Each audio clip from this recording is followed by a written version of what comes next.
Gloria Woods was away for a performance, but some family members were there. Deputies said while investigating the burglary, they found marijuana and charged Glorilla with felony possession. She told Channel 2's Michael Sy. Felony possession. Like said, obviously, I mean, you can have weed virtually anywhere. You can have up to a certain amount and it not be felony. It's just a misdemeanor. But there were pounds. They say, looks like weed here. They went into the closet. They done found a couple. And that may not have been for sale. These rappers smoke like that. They buy weed by the pounds. Instead of catching burglars, they tried to play Big Low and said, nah, let me call the $1 billion lawyer. While Glorilla was in Indianapolis performing at a WNBA All-Star game back this summer, 3 masked men broke into her Forsyth County mansion in the middle of the night. Now, shots were fired. The burglars took off, and they took off with more than $700,000 in jewelry and luxury items. Now, her brother and her sister, who were home, called the police like any family would. But instead of chasing down the burglars, the deputies claim they smelled weed. They pull a search warrant, go through her closet, and they say they found a significant amount of that ganja and controlled substances. So here we go. Y'all know Glorilla. She knew money. All right. She had a big old mansion trying to help her family. She on the road doing gigs. She leave her brother and sister at the house. All of a sudden, somebody kick in the door, wave in the fofo, robbing, took over almost $1 million worth of jewelry and items, whatever they took, probably Gucci bags and stuff, shoes. And yeah, then the police came because they called, we got robbed. Police show up like, it smelled like weed. They probably was smoking as the police was walking in the door. And then police say, hold on. And they probably was already under surveillance. Let's get this clear. Her brother and sister probably was selling stuff. And the police, they probably was on their radar. They said, we know exactly who y'all are. You know, and they got a search warrant and found a couple pounds of weed in the house and some more stuff. And they like, look, now how you go from getting robbed to being under investigation? That's crazy as hell. That's the hood. This is hood freaking madness. This is why criminals don't call the cops. Growing up, that's a lick. You robbed a D-boy. He can't call the police because he's a criminal. Same thing happened here. She ain't no D-boy, D-girl, but she moving like one. So they came in, they burglarized her, and not knowing how did she call the cops with incriminating evidence in her house. That's insane. Madness. We learn from this. But here's where it gets nasty. According to her legal team, baby, within 24 hours of that break-in, Forsyth County didn't issue warrants for the men with masks. No, babe, they issued warrants for Big Low. She turned herself in, spent a few hours in Forsyth County jail, and bonded out on a $22,000 bond. Now, that's when Drew Finley, aka the $1 billion lawyer, who has defended Cardi, Dirk, Gucci, Migos, and Sheriff Hill, came out swinging over $700,000. Yeah, look at this dude. He a damn vulture. He the $1 billion attorney who only defends rap artists in their debauchery. Gucci, Migo, Cardi. Yeah, she called. Yeah, this dude, I'm going to get y'all off the hook. Y'all think he ain't in bed with the prosecutors and white man? You crazy as hell. It's sick work. Mistakes. They can't wrap their mind around that. They can't.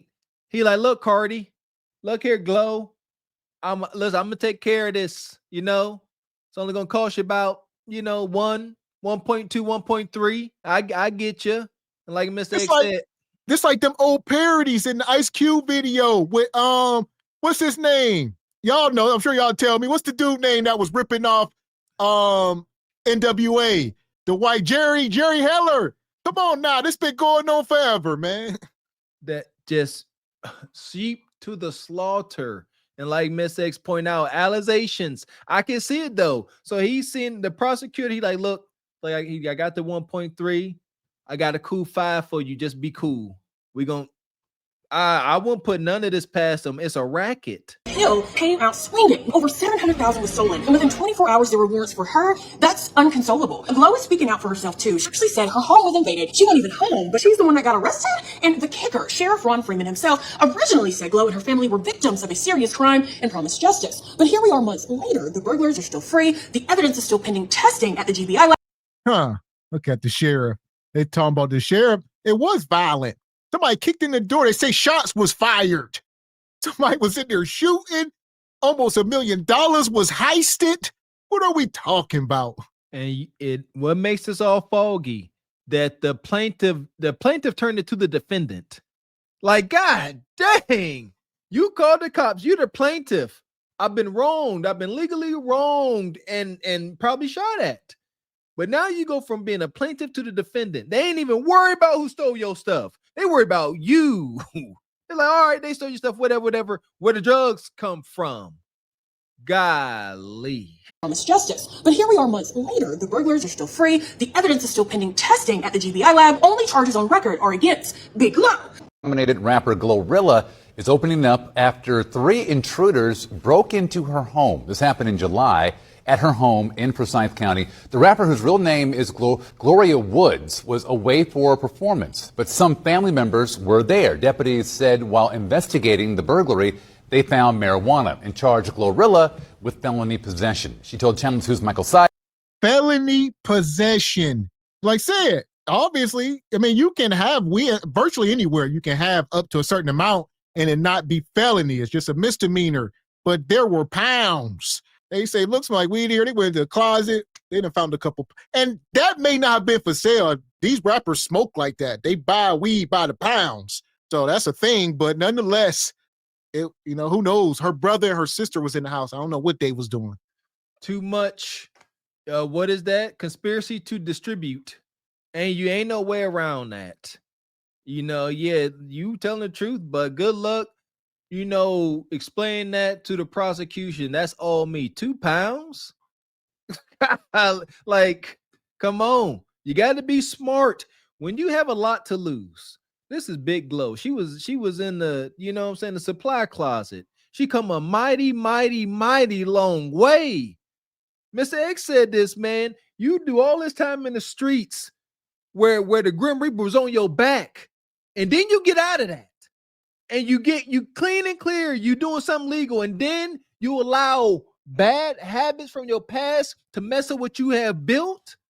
Absolute madness. They found marijuana and charged Glorilla with felony possession. She told Channel 2's Michael Seid why she decided to talk. I feel like me and my brother and sister, we were victims in this situation, but somehow they're trying to paint us out to be suspects, and I just feel like that's all the way wrong. You see what I'm saying? They know she young and ignorant, a little bit slow, respectfully. I'm sure her brother and sister's probably the same, and this lawyer is taking advantage. The bad, how in the hell? And now they like the criminal's still loose. We don't know who did it. We never found your stuff, but we're going to charge you. That's crazy. She tied up in her own situation. She can't file charges. They can't go search for them if they ain't no charges. And they investigating you. You can't even, they ain't even hand you a slip. Like, what happened? They like, no, we don't care what happened. We know what we seeing, what we smelling. And I would say, don't trust your family like this. I don't care if it's your brother, your sister, your mama. I mean, at the end of the day, people did not just randomly wake up and know where the hell Glorilla live. This come from y'all being around poor lifestyles. Who the hell y'all friends? I'm sure they probably done threw some parties over that house that had random people over there clapping cheeks and whatnot. And people like, we know where Glorilla live. It only take but you see what I'm saying? People, stop doing this stuff. Mr. X hit the nail on the head. Lined up. We grew up with ninjas that thought like this, that move like this. Like you gotta be amongst it to know how these ninjas move. That's a fact. Who house is this? And then you start getting intel. Then mother suckers is drinking and smoking. You find out, oh, and shoot, she's Big Glow. Oh, she ain't even in this state. I just seen her on YouTube states away. We'll be back tomorrow night. We taking everything and did. This office told us that this remains an active investigation. Glorilla's legal team said they're conducting their own investigation. It's now been a little more than 2 months since this traumatic event took place. Why are you deciding to speak out now? Well, because I feel like me and my brother and sister, we were victims in this situation, but somehow they're trying to paint us out to be suspects, and I just feel like that's all the way wrong. Grammy-nominated rapper Glorilla sitting down for her first TV interview since she and her family became the victims of a home invasion in July. Low. Her lawyers, Drew Fenling and Marissa Goldberg, have asked her to refrain from talking about the specifics of the incident, citing the ongoing investigation.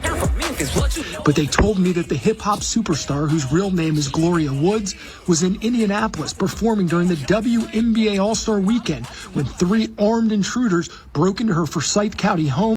Yeah, Gloria. What's her middle name?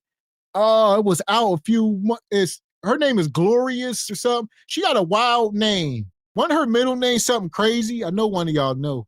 Ignorance and not knowing the law does not excuse us from it. Up here talking about I feel like.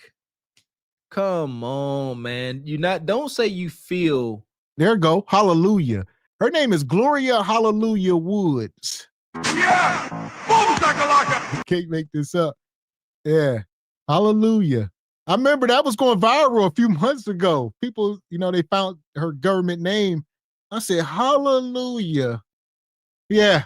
Her mama or grandma was one of them old fire and brimstone, churchgoers. I'm talking about big hat and white stockings and slips, like Old Testament fire brimstone. The Hallelujah middle name, Gloria. So it's Glory Hallelujah. Her name is Glory Hallelujah. Yeah. Yeah.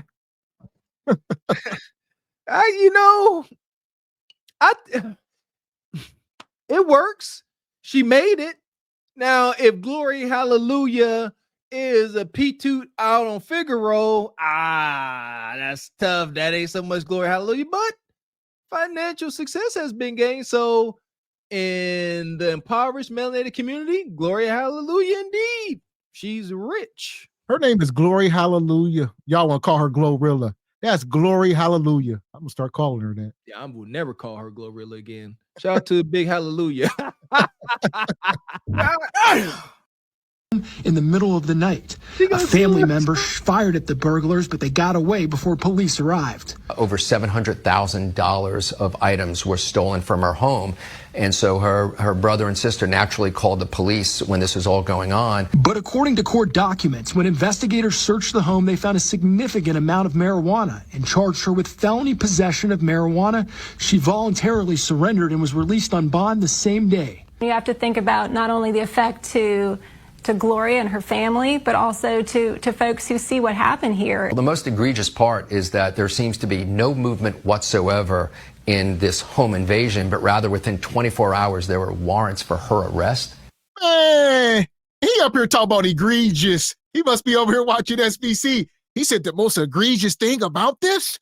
Yeah, it's egregious. What's egregious is the fact that you charged her $50,000 just to be here today. He said, I got you, little 50K, I'll be there, 50, 60K. That's how they talk. I'm trying to tell you. And hear me well, impoverished mindset, I'm telling you from the pits of Hades, the impoverished mindset has melanated folks afraid to say, I can't afford it. Some of y'all feel me right now. Yeah, y'all walk up to the counter. I used to be that way. Not no more. Walk up to the counter, you find out that it's cost more than what you expected. I'm like, okay, no, I ain't got it. Yeah, when folks try to call me asking for money, I'm broke. I don't have no money. Get off my phone. Man, so Raquel says she should have moved to Midtown or Buckhead. Yeah, I'm not sure. I guess she did move to Atlanta, or I guess she ain't in Memphis no more. I don't know, but like seeing how men with funds and resources move compared to us impoverished ninjas. That man driving around, in an old Toyota Camry. Shout out to my father-in-law, man. And listen, ain't nothing short about the bread, just smart, no better, prioritize, but Big Glow, I hate that, man, because she definitely getting used and abused, as Miss X pointing out. Won't say no. No, haggle that price. Haggle. Like y'all said, yeah. And shout out to Sister Olawa. Like she said, we will be live tomorrow in the Patreon between 4 and 5 p.m. All right. Somewhere in between there. We'll let y'all know tomorrow afternoon for sure of the time. All right, we are on a 35-day challenge. Shout out to the brother I Show Speed. Make sure y'all check